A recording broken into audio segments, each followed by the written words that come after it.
आज हमारे पास ना प्रतियोगी परीक्षाओं की तैयारी से जुड़े कुछ काफी दिलचस्प स्रोत हैं। अच्छा। हाँ, ये B+ टेस्ट सीरीज नाम के एक ऐप के बारे में है। तो चलिए इन स्रोतों को देखकर समझने की कोशिश करते हैं कि ये ऐप असल में काम कैसे कर रहा है। बिल्कुल। और हमारा मकसद सिर्फ ये देखना नहीं कि इसमें क्या क्या फीचर्स हैं, बल्कि ये समझना है कि इसके पीछे की सोच क्या है। मतलब ये सीखने के अनुभव को कैसे अलग बना रहा है। सही बात है। और सबसे पहली चीज जो मुझे लगी वो है इनका जानकारी पहुंचाने का तरीका। क्या मतलब? मतलब एक तरफ तो ऐप है ही, लेकिन ये लोग व्हाट्सएप पर भी सीधे अपडेट्स भेज रहे हैं। ओह अच्छा, डायरेक्ट व्हाट्सएप पर। हाँ, जैसे हमारे पास ये स्क्रीनशॉट है। इसमें उपराष्ट्रपति की एक प्रतिक्रिया है दिवाली को यूनेस्को लिस्ट में शामिल करने पर। राइट। और दूसरा गतिशक्ति विश्वविद्यालय और अमेज़न के समझौते वाला भी है। एग्जैक्टली। और मजे की बात यह है कि ये खबरें पीआईबी से ली गई हैं, मतलब प्रेस सूचना ब्यूरो। ओह, तो सोर्स एकदम ऑथेंटिक है। बिल्कुल, ये सबसे जरूरी होता है। तो ये सिर्फ यूजर्स को ऐप पर खींचने की कोई ट्रिक नहीं है, बल्कि उन्हें लगातार भरोसेमंद कंटेंट से जोड़े रखने की एक, कह सकते हैं, पूरी स्ट्रैटेजी है। तो ये तो हो गई ऐप के बाहर की बात। हम्म। लेकिन जब कोई यूजर ऐप के अंदर जाता है हाँ टेस्ट देने के लिए, हाँ, वहाँ का एक्सपीरियंस कैसा है? वहीं से मतलब असली खेल शुरू होता है। सब कुछ बहुत सलीके से बटा हुआ है। अवार्ड्स, स्पोर्ट्स, अलग अलग सेक्शंस।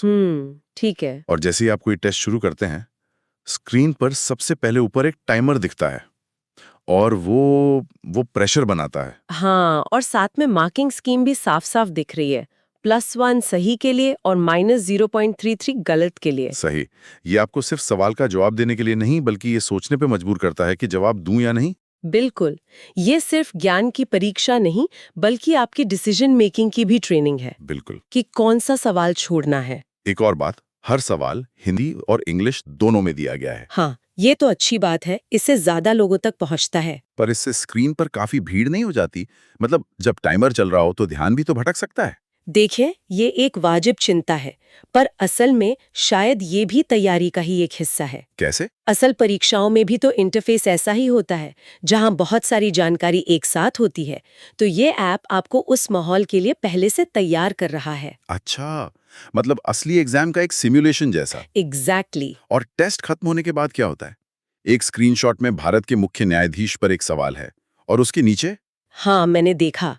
वो सिर्फ सही जवाब नहीं बताते, बल्कि नीचे समाधान में उस टॉपिक को और गहराई से पढ़ने के लिए लिंक भी देते हैं। और यही चीज इसे खास बनाती है। बिल्कुल।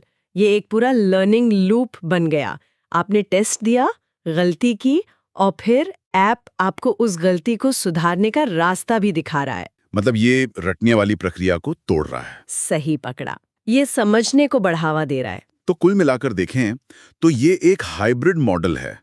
व्हाट्सएप पर छोटी छोटी जानकारी और फिर ऐप पर उसका गहन अभ्यास। हाँ, एक पूरा इकोसिस्टम है सीखने का। ये वास्तविक परीक्षा के दबाव का अनुभव भी कराता है और सीखने के लिए भी उकसाता है। एकदम सही। और इसी से जुड़ा एक आखिरी विचार छोड़ जाते हैं। क्या ये प्लेटफॉर्म सिर्फ करंट अफेयर्स से आगे बढ़कर सभी विषयों के लिए एक ऑल इन वन समाधान बनने की कोशिश कर रहा है? बिल्कुल। और अगर ऐसा है, तो भविष्य में जो स्पेशलाइज्ड एप्स हैं और जो सब कुछ एक जगह देने वाले एप्स हैं, उनकी लड़ाई क्या मोड़ लेगी? ये सोचने वाली बात है।